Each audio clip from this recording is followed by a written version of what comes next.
നമ്മുടെ ഭക്തർക്ക് മുന്നിൽ ചിത്രഭാനു തടസ്സങ്ങൾ സൃഷ്ടിക്കാൻ തുടങ്ങിയിട്ട് നാളുകളായി. എന്നിട്ട് എന്തുകൊണ്ട് ദേവി അയാൾക്ക് അർഹമായ ശിക്ഷ വിധിക്കുന്നില്ല?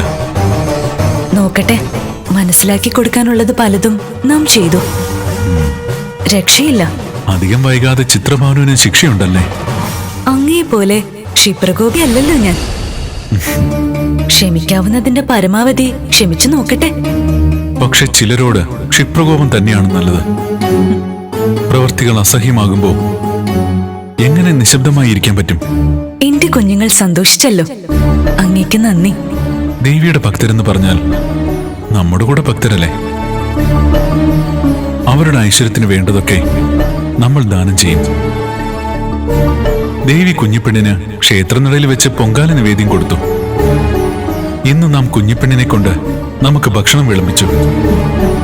മാറ്റങ്ങൾ ഉണ്ടാവട്ടെ മനുഷ്യരുടെ മനസ്സിൽ.